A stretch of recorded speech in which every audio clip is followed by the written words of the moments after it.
আসসালামু আলাইকুম। আজকে মুরগির হাড় দিয়ে কাঁঠালের বিচি রান্না করব। যারা এখন রান্না করে খান না এইভাবে রান্না করে দেখবেন একবার কাঁঠালের বিচি দিয়ে। চলুন তাহলে আমি যেভাবে রান্না করি তা আপনাদের সাথে শেয়ার করব। আমি চুলায় সয়াবিন তেল দিয়ে দিয়েছি, গরম হয়ে গেছে। তার মধ্যে দিয়েছি কুচি করে রাখা পেঁয়াজ, ভালো করে ভেজে নেব। আর এখানে প্রথমে দিয়ে দিচ্ছি আমি হলুদের গুঁড়ি।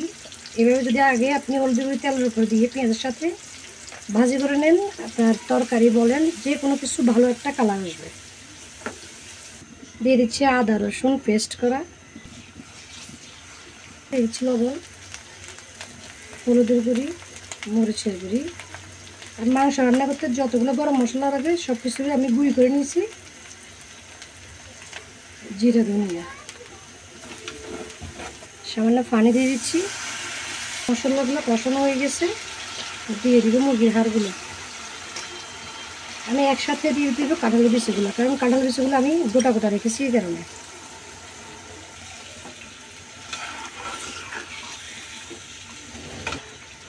ভালো করে মিক্স করে দিলাম। এবার ঢাকনা দিয়ে রেখে দিচ্ছি কষিয়ে নেওয়ার জন্য। দেখুন অনেকক্ষণ পর চলে আসলাম, কষা কষা হয়ে গেছে একেবারে। আমি এখানে একটু পানি দিয়ে দেবো, কারণ কাঁঠালের বিচি আর মাংস ভালো করে সিদ্ধ হতে হবে। পানি দেওয়ার পর একটু মিক্স করে দিচ্ছি, আবারও ঢাকনা দিয়ে দিচ্ছি। সিদ্ধ হয়ে আসা পর্যন্ত অপেক্ষা করবেন। কেমন হয়ে দেখবেন কাঁঠালের বিচির মাংস। তাহলে দেখুন অনেকক্ষণ পর চলে আসলাম, কাঁঠালের বিচিগুলো সিদ্ধ হয়ে গেছে। একসাথে দেওয়ার কারণ হচ্ছে কাঁঠালের বিচিগুলো আর মাংসগুলো একসাথে সিদ্ধ হবে। আর এটা হচ্ছে ব্রয়লার মুরগির হাড়, তাড়াতাড়ি সিদ্ধ হয়ে যায়, তাই কাঁঠালের বিচিটা তাড়াতাড়ি দিয়ে দিলাম।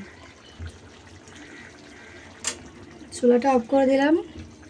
এভাবে কাঁঠালের বিচি রান্না করে দেখবেন, তাও ভালো লাগবে। কাঁঠালের বিচি কিন্তু অনেক জিনিস দিয়ে রান্না করা যায়, সব কিছু দিয়ে খাওয়া যায়।